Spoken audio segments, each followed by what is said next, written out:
আমার বন্ধুগণ, উপস্থিত আমার ভাই ও বোনেরা, আসসালামু আলাইকুম। আজকে মহান মে দিবস, আন্তর্জাতিক শ্রমিক দিবস। এই উপলক্ষে আমি বিশ্বের সকল স্থানের শ্রমিক শ্রেণীর প্রতি আমার অভিনন্দন এবং শুভেচ্ছা জানাচ্ছি। বাংলাদেশের শ্রমিক সমাজের প্রতি আমি আমার অভিনন্দন এবং শুভেচ্ছা জানাচ্ছি। এই মুহূর্তে বাংলাদেশের শ্রমিক সমাজ একটা দুঃসময় পার করছে।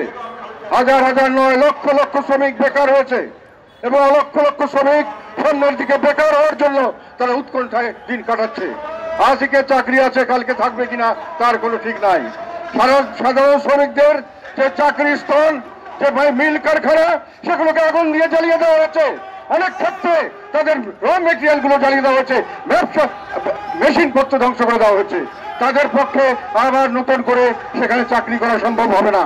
এই মানুষগুলি আজকে অসহায়ের মতো থাকিয়ে আছে। তাদের জন্য পুনর্বাসনের ব্যবস্থা করতে হবে, এটা সরকারের দায়িত্ব। কেননা তাদের রক্ষা করার সময় সরকার তাদের পাশে দাঁড়ায়নি। তাদের মিল ফ্যাক্টরি তখন জ্বালিয়ে দেওয়া হয়েছিল, তখন দোষর এবং ফেসিবাদ বলে তাদেরকে রক্ষা করা হয়নি। কিন্তু সেই শ্রমিক কি দোষর ছিল? সেই শ্রমিক কি ফেসিবাদ ছিল?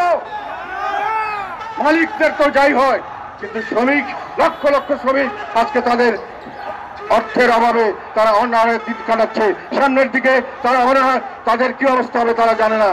আমাদের এই মুহূর্তে আমরা দাবি করছি সমস্ত মিল কারখানা যেগুলো বন্ধ হয়ে আছে তাদের খুলে দেওয়ার ব্যবস্থা করা হোক।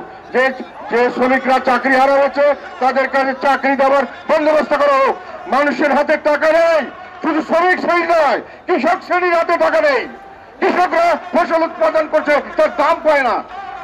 আমরা দেখেছি গতবার এই যে আমাদের যখন রমজান মাস, বর্তমান সরকার বাহাদুরি করলেন, সব নিত্য প্রয়োজনীয় জিনিসের দাম অনেক কম, কিন্তু তারা বুঝলেন না এই অনেক কমের জন্য কত কৃষক তার চোখের পানি ফেলছে, কত কৃষক তার ঘর বাড়ি বিক্রি করে তারা পথের ফকির হতে পৌঁছেছে। তাদেরকে মূল্য তারা পায়নি, সেটা সরকার দেখেননি। এখন জিনিসপত্রের দাম বাড়ছে, এখন তাদের হাতে টাকা নেই, তাদের হাতে কোনো টাকা নেই, শ্রমিকদের হাতে টাকা নেই, কৃষকদের হাতে টাকা নেই, ব্যবসায়ীদের হাতে টাকা নেই। কেননা ব্যবসায়ীরা সবখানে মন্দা, অনেক সময় অনেক ব্যবসা বন্ধ হয়ে যাচ্ছে, তাদের কর্মচারীরা চাকরি হারাচ্ছে। একই সঙ্গে সরকারি কর্মচারীরাও একইভাবে বিভিন্ন সময় বিভিন্নভাবে নির্যাতিত। আজকে তাদের চাকরি আছে, কালকে দোষর হিসাবে চাকরি নাই, পরশুদিন তাদেরকে জেলে দেওয়া হচ্ছে। সাধারণ মানুষ, সাধারণ কর্মজীবীরা সবসময় উৎকণ্ঠায় দিন কাটাচ্ছে।